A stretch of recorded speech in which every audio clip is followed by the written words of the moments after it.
Bismillahirrahmanirrahim. Assalamualaikum warahmatullahi wabarakatuh. Waalaikumsalam. Selamat siang rekan-rekan CGP. Perkenalkan saya Wahyudika Mustari, CGP Angkatan 9 dari SMP Muhammadiyah Program Khusus Pracimantoro, Kabupaten Wonogiri. Pada kesempatan kali ini, alhamdulillah dan terima kasih sekali kepada beliau Ustadz Nurul Imam Bukhari selaku Kepala SMP Muhammadiyah Program Khusus Pracimantoro bersedia meluangkan waktunya untuk berbincang-bincang dengan kami, dengan saya selaku CGP Angkatan 9 dengan tema modul 3.1 yaitu pengambilan keputusan berbasis nilai-nilai kebajikan sebagai seorang pemimpin. Selamat siang Ustadz Imam. Selamat siang Ustazah Ika. Gimana, sehat hari ini? Alhamdulillah Ustadz. Bagaimana dengan Ustadz Imam? Alhamdulillah. Oke, alhamdulillah. Terima kasih Ustadz Imam telah meluangkan waktu di tengah kesibukan panjenengan sebagai seorang kepala sekolah yang tentunya sangat luar biasa sekali. Oke.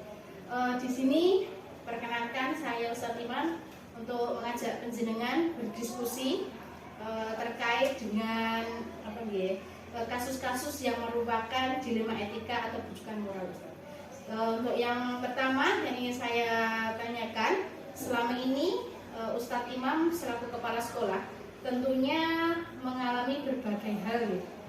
Itu bagaimana Ustadz dalam mengidentifikasi kasus-kasus yang merupakan dilema etika atau bujukan moral, Ustadz? Iya, baik Ustazah.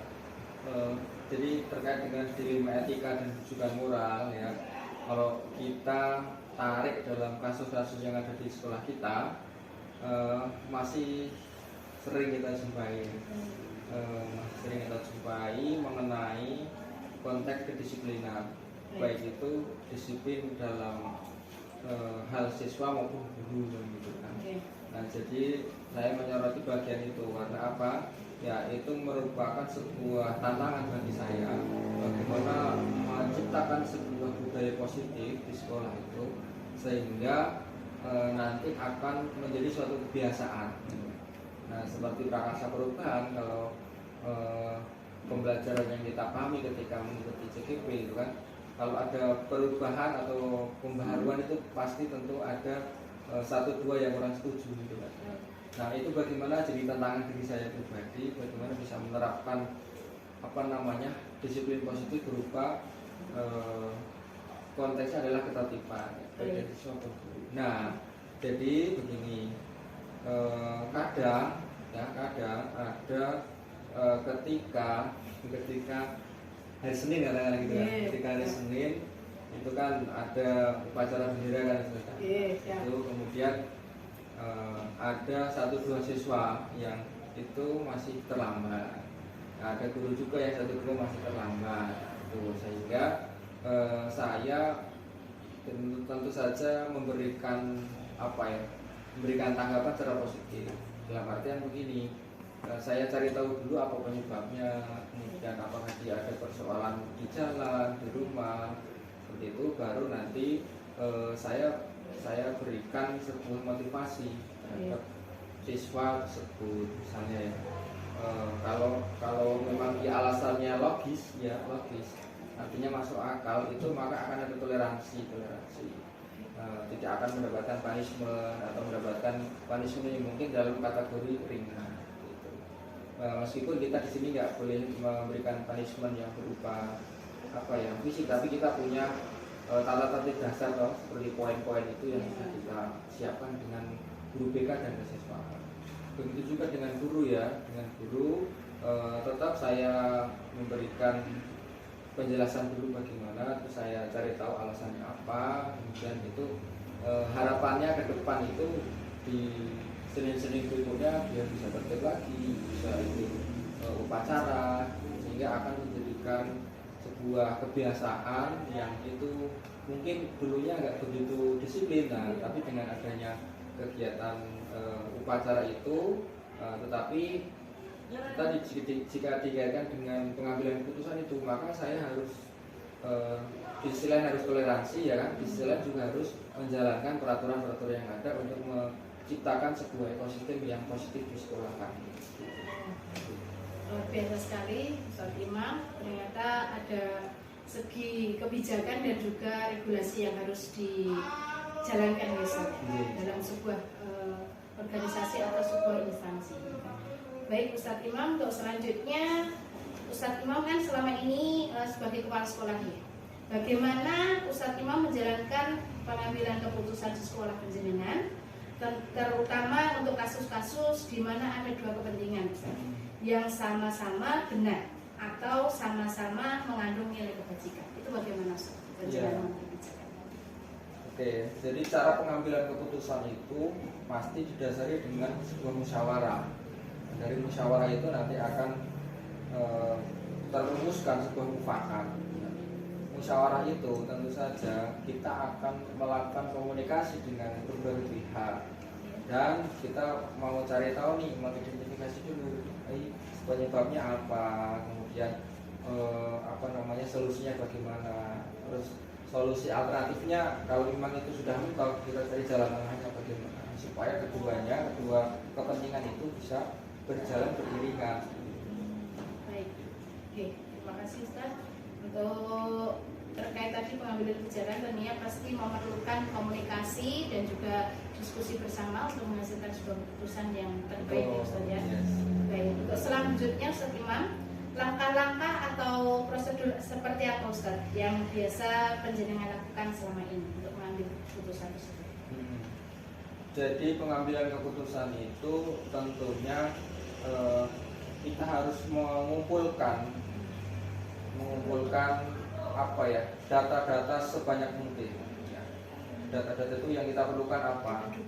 Data dukungnya apa? Penyebabnya apa? Kemudian solusinya bagaimana? Itu nanti kita akan mulai dengan pengumpulan data, kemudian kita bawa ke sebuah forum. Nah, di forum itu pasti kalau ada kawan-kawan yang punya ide yang bagus-bagus tuh, ya. Ide bagus-bagus. Saya yakin guru-guru sini itu, guru-guru SMP Muhammadiyah PK, mereka bisa memberikan yang terbaik. Cuman kita harus paham konteks yang tepat untuk keputusan dalam hal ini itu apa gitu. Nah, jadi itu tadi dari diskusi-diskusi. Nah, maka pengambilan keputusan itu akan terumuskan sebuah mufakat. Kalau sudah mufakat ya sudah, itu yang dijadikan dasar melangkah untuk pengimplementasian program-program sekolah yang sudah kita rencanakan dan kita diskusikan. Baik, secara tidak langsung semua keputusan yang penjenengan putuskan tentunya dari proses diskusi tadi, kemudian mengumpulkan data-data pendukung gitu. Oke, untuk selanjutnya Ustaz Imam, hal-hal apa saja Ustaz yang selama ini penjenengan anggap efektif dalam pengambilan keputusan pada kasus-kasus dilema etika di lingkungan kerja penjenengan? Ya, jadi yang saya rasa efektif dalam pengambilan keputusan ya, menurut saya ketika saya menjadi kepala sekolah itu bagaimana menumbuhkan mindfulness, kesadaran penuh terhadap guru-guru ataupun bidang-bidang yang terkait. Kita awali dulu dengan mungkin dengan persoalan itu apa, kemudian kita tarik dalam sebuah logika sederhana. Kalau ada konteks begini, saya rasa semua udah paham, ya, udah paham dan sebetulnya sudah punya jawaban. Namun kadang jawaban itu kan gimana ya, belum tereksplor gitu kan, secara teknis sampai detail itu belum tersampaikan secara diskusi seperti ini. Itu bisa. Baik Ustaz Imam, mungkin ada hal lain lagi ya Ustaz. Hal apa saja yang selama ini menjadi tantangan Ustadz Imam dalam pengambilan keputusan pada kasus-kasus dilema etika? Ya, tantangannya itu ya salah satu tantangannya itu kita sebagai manusia ya, tentu saja tidak bisa membuat puas semua pihak kan gitu kan. Kadang perspektif pemikiran dari masing-masing orang ini kan beda-beda, beda kepala, beda ide gitu kan. Kemudian beda juga cara menyikapi sebuah persoalan. Nah, sehingga kuncinya itu di mana? Di komunikasi, dikomunikasikan. Terus kita coba out of the box, coba keluar dari zona persoalan itu dan kita soroti dari berbagai sisi. Nah, kira-kira ini pas nggak, ini bagus nggak, ini kurang baik. Termasuk jika kebijakan saya pun kurang pas itu bisa dikoreksi, bisa diberi masukan kawan-kawan semua, sehingga kita sebetulnya mengelola amal usaha Muhammadiyah ataupun lembaga ini itu berdasarkan asas keadilan dan juga progres ke depan supaya kita bisa mengusulkan sekolah kita seperti slogan sekolah kita kan unggul dan berkarakter. Nah, kan tujuan utamanya itu. Baik, berarti selama ini tantangannya adalah dalam mengambil keputusan itu tentunya banyak pihak, itu ada beberapa pihak yang tentunya tidak sepakat ataupun tidak sependapat tentunya. Tapi penjenengan mampu mengakomodir semua itu ya. Berarti jadi saya akan ajak yang bersangkutan itu, saya ingin membawa ke sebuah situasi, ke sebuah konteks bagaimana dia bisa menilai sebuah persoalan itu secara komprehensif, bukan hanya dari satu sudut pandang saja, tapi dari pandangan yang lain, baik itu dari siswanya bagaimana, dari orang tua bagaimana, dari yayasan bagaimana, kemudian dari guru-guru yang terkait bagaimana, seperti itu, termasuk dari kedinasan. Itu pasti kita akan mempertimbangkan dari berbagai sisi, sehingga dia punya wawasan, oh ternyata begini loh, ternyata begini. Akhirnya kita bisa jalan tuh kalau semua sudah duduk dalam satu pemahaman yang sama, progres itu bisa tinggal eksekusi saja. Secara tidak langsung berarti berkolaborasi, bersinergi dan komunikasi yang baik. Itu hal yang penting. Oke. Baik Ustadz Imam, kemudian ada pertanyaan lagi. Apakah Ustadz Imam memiliki sebuah tata kelola atau jadwal tertentu dalam sebuah penyelesaian kasus dilema etika? Kemudian apakah Ustadz Imam langsung menyelesaikan di tempat atau memiliki sebuah jadwal untuk menyelesaikannya? Bentuk atau prosedur seperti apa yang Ustadz Imam menjalankan? Oke. Jadi terkait dilema etika, persoalan itu kadang kita bisa menangani secara cepat, kadang butuh waktu. Nah, tergantung tipe-tipe apa persoalan yang muncul kan gitu ya, yang muncul. Ya kita nggak bisa memungkiri setiap ada progres itu pasti ada kendala-kendala, ada positifnya, ada negatifnya, jadi biar berimbang. Nah, sehingga cara yang saya gunakan untuk menyelesaikan persoalan-persoalan itu tergantung konteks. Tapi biasanya saya memerlukan waktu yang cukup untuk mempelajari, ya, membuat kajian-kajian bagaimana persoalan itu bisa kita kaji secara mendalam, secara komprehensif, menyeluruh, sehingga kita tahu dulu persoalannya apa, solusinya bagaimana, jalan tengahnya bagaimana. Seperti itu. Oke, baik. Berarti penyelesaian masalahnya tergantung konteksnya, kemudian bagaimana untuk menyelesaikan masalah tersebut. Yes, baik, untuk selanjutnya Ustadz Imam, adakah seseorang atau faktor-faktor apa yang selama ini mempermudah Ustadz Imam atau membantu Ustadz Imam dalam pengambilan keputusan dalam kasus-kasus dilema etika ini? Oke, siap. Nah, kalau di kita kan kita udah nggak asing lagi di masyarakat Muhammadiyah ada istilah kolektif kolegial ya. Jadi saya memerankan penuh terhadap kawan-kawan saya yang ada di sini, terutama pertama waka kurikulum, yang kedua waka kesiswaan, yang ketiga waka ismuba al-Islam kemudian bahasa Arab dan tahfidz, yang keempat ada waka humas, yang kelima ada waka boarding. Nah, kelima waka ini, satu lagi ada waka keuangan. Jadi ada 6 yang saya anggap itu sangat-sangat membantu dalam progres program-program yang ada di sekolah ini.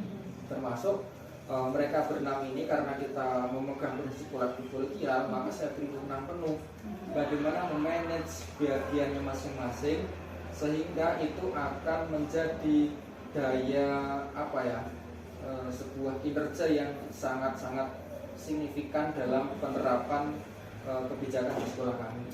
Jadi kurikulum, humas, kemudian yang lain itu saya berikan keleluasaan ya otoritas untuk mengelola bagiannya mereka. Ya saya tinggal kontrol saja. Ini bagaimana Ustazah ini Nah, baru kalau ada masukan saya berikan masukan. Kalau ada yang sekiranya itu kurang lengkap, maka saya lengkapi.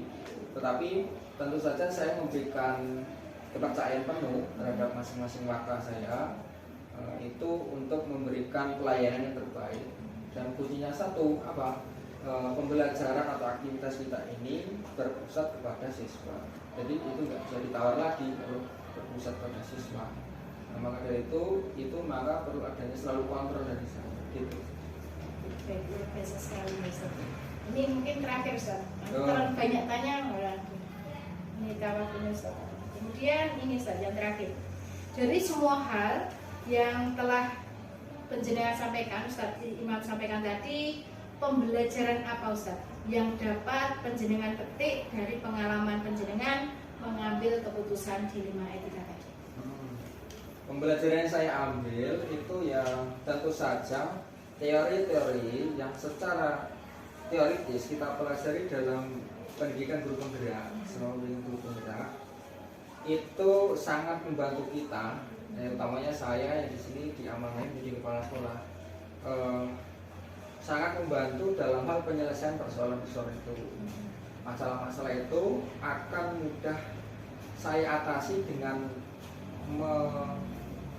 mengambil beberapa teori itu yang sangat relevan dengan kasus tersebut. Nah, sehingga saya akan matchkan, oh ini pakai teori ini bisa diterapkan, oh ini pakai ini, sesuai dengan ukuran-ukuran yang saya anggap masih di dalam konteks kewajaran ya. Karena kita sebagai seorang guru kan harus juga memiliki kemampuan kepribadian sosial ya, kepribadian profesional. Nah, bagian sosial ini saya juga akan mempertimbangkan bagaimana kita bisa menjalankan sebuah ekosistem kita sebagai seorang guru di sekolah, gitu kan, seorang guru di sekolah, dan dari top ini kita juga punya kehidupan sosial di masyarakat. Baik, ternyata luar biasa sekali pemaparan dari Ustaz Imam, memberikan pencerahan juga kepada saya selaku calon guru penggerak, karena beliau ini teman-teman, beliau sudah menjadi guru penggerak angkatan 4 dari Kabupaten Wonogiri. Luar biasa sekali pengalaman dari beliau Ustadz Nurul Imam Bukhari. Ustadz Imam, terima kasih banyak atas waktunya dalam diskusi kita hari ini. Semoga kedepannya semakin maju sekolahnya, semakin berkembang, semakin luar biasa. Ustadz Imam juga sukses kedepannya. Begitu, mungkin cukup sekian untuk bincang-bincang saya dengan beliau Ustadz Imam selaku Kepala SMP Muhammadiyah Program Khusus Prasimantoro. Kami akhiri untuk pertemuan kali ini.